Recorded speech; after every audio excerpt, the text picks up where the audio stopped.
Nick Leeson was an English former derivatives trader most famous for his involvement in one of the greatest debacles in banking history, the collapse of Barings Bank. Initially, Leeson did make Barings vast sums. In 1993, he made £10 million, 10% of the bank's profits for that year. But in 1995, the discovery of a secret file showed that Leeson had gambled away £827 million in Barings' name. The city's oldest merchant bank was finished. As stock markets took fright from the biggest financial scandal in years, Watford-born Leeson fled the firm's Singapore office, leaving a note saying, "I'm sorry." He then went on the run. In his absence, a mixed picture emerged of the 28-year-old, whose golden touch in the currency market earned him $200,000 a year. Some colleagues said he was brilliant and the most confident trader in town. Others said he was a high flyer who liked to dabble in daredevil trades. But how did one man manage to take down one of Britain's largest banks?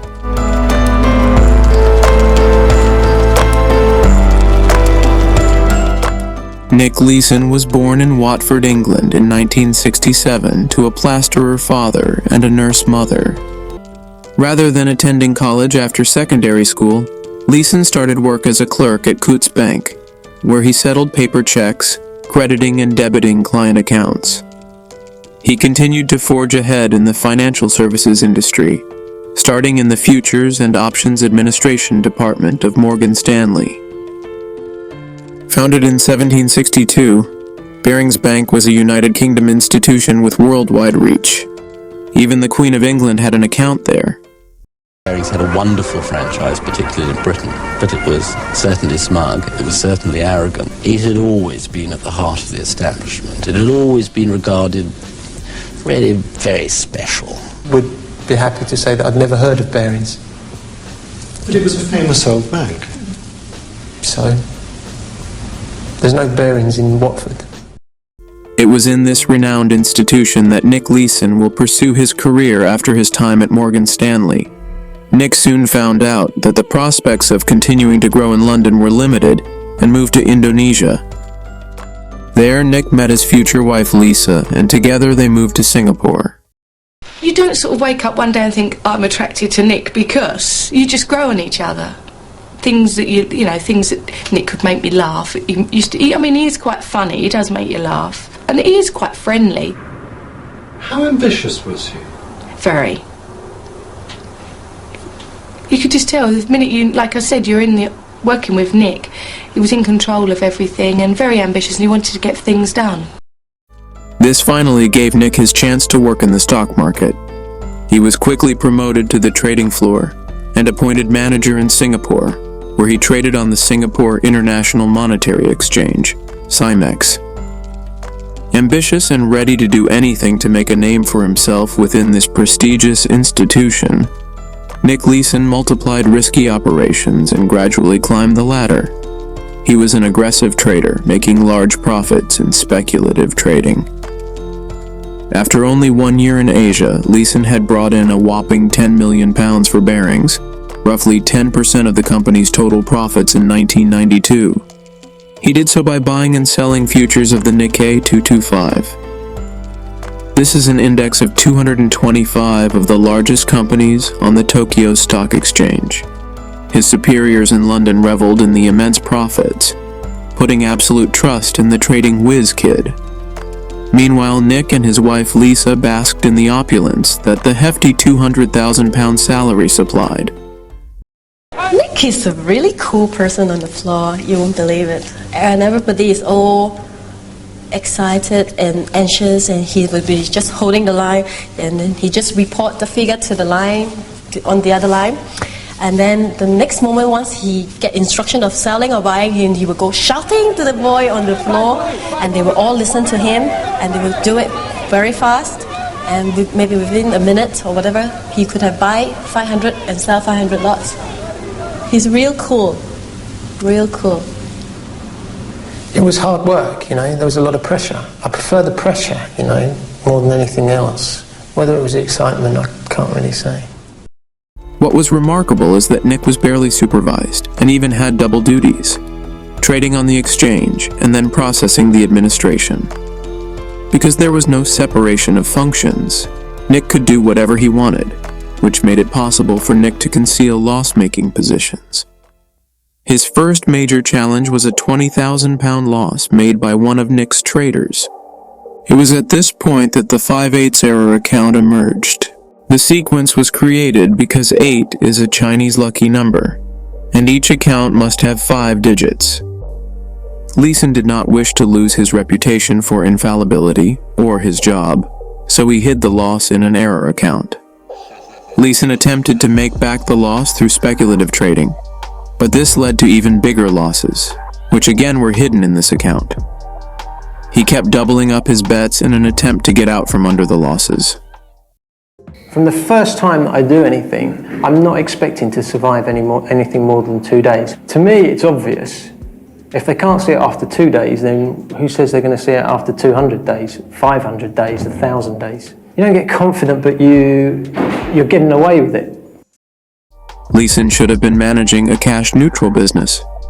This strategy entails managing an investment portfolio without adding any capital. In Leeson's case, if money was made or lost on the trades, it would have belonged to the clients. Barings' only compensation on the trades should have been a commission, and only a small amount of the trades were meant to be proprietary, or on behalf of the bank itself. In fact, Leeson was actually using the bank's money to make bets on the market in an attempt to recoup his trading losses. But why didn't those people who ran Barings come to you and say, what are you doing? Because they're stupid. They don't understand the business, and they should never have been in the position that they were in. Especially people like Tony Hawes.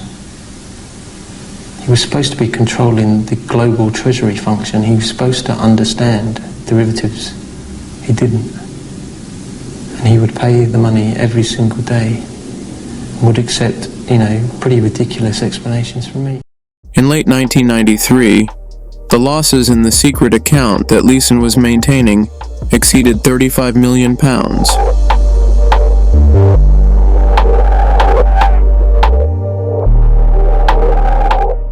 By the beginning of 1995, these losses reached £210 million, which represented half of Barings' capital.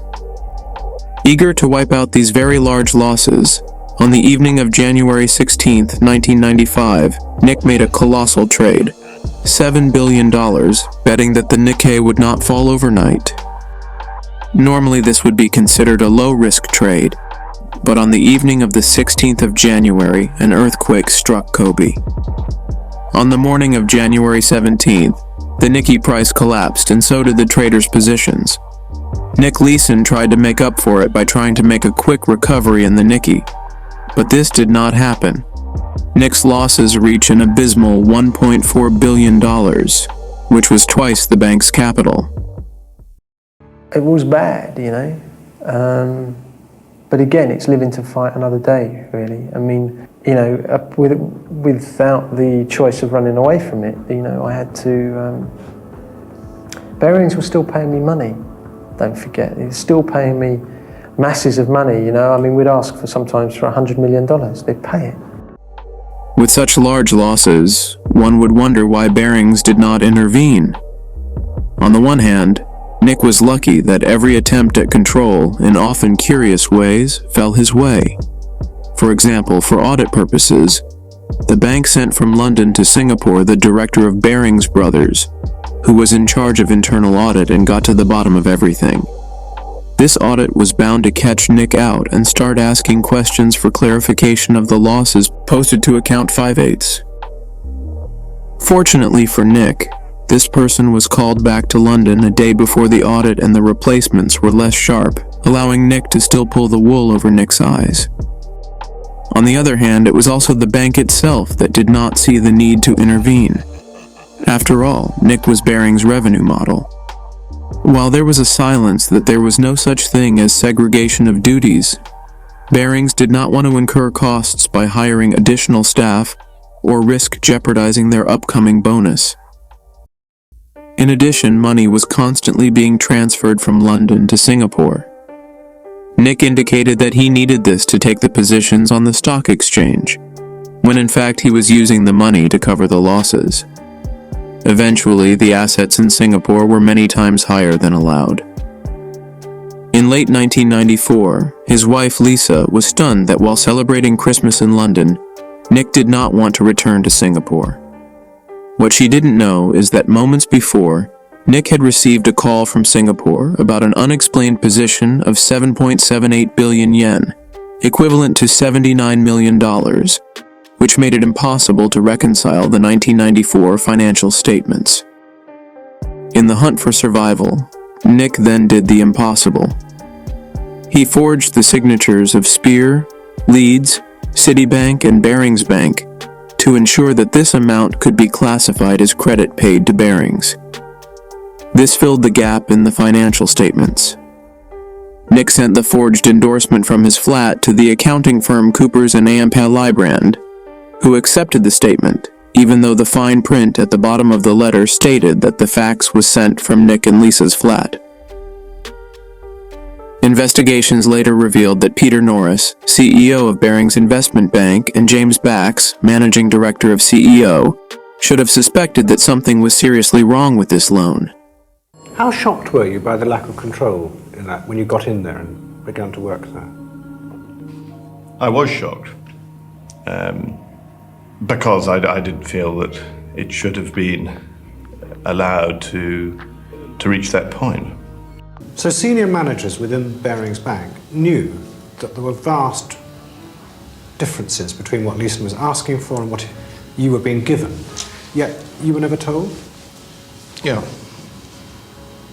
Should you have been told? Yes, I should. I should. Why didn't you know? Well, fundamentally because it wasn't raised in that way. Why not? I don't know. I don't know. Good evening. Crisis talks have been going on all day at the Bank of England to work out a deal to save Britain's oldest merchant bank.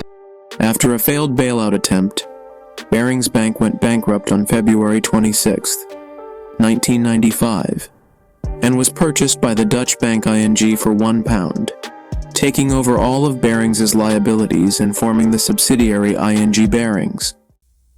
Many of Leeson's former colleagues lost their jobs. Barings investors also lost out. Even with this dire news, no one actually believed that the bank would collapse. After all, this was Barings you're talking about. Well, things like that didn't happen. I mean, it just didn't happen.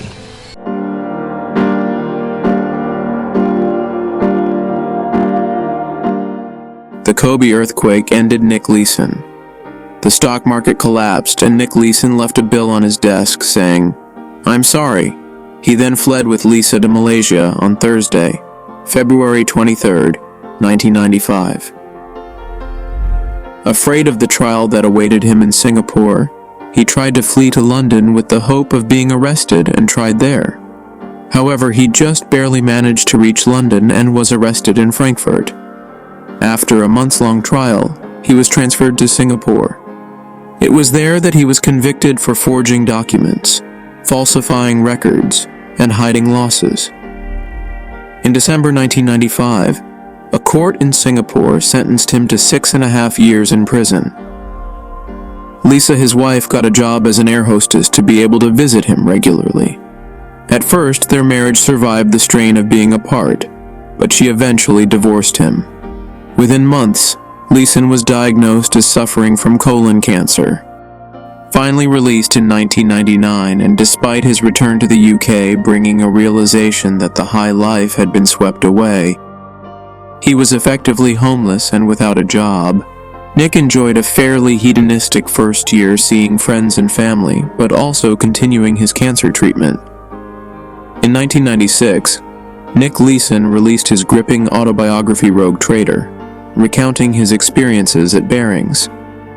He was paid a substantial fee for the newspaper serialization of his book in the mail. The story was then turned into a film, Rogue Trader, starring Ewan McGregor. During 2001, he undertook a psychology degree. and Nick now spends his time delivering conference and keynote speeches to companies based on his life experiences. He has since remarried and moved to Ireland. In April 2005, Nick was appointed commercial manager of Galway United Football Club, rising to the position of general manager in late November 2005. The same year, Nick published his second book, Back from the Brink, Coping with Stress, co-written with psychologist Ivan Terrell. Nick Leeson's name is synonymous with the catastrophic collapse of Barings Bank. On the other hand, thanks to his actions, bolstered by a lax regulation at the time, banks now have advanced internal controls that protect them from similar threats. This was the story of Nick Leeson, the man who single-handedly bankrupted Britain's oldest merchant bank.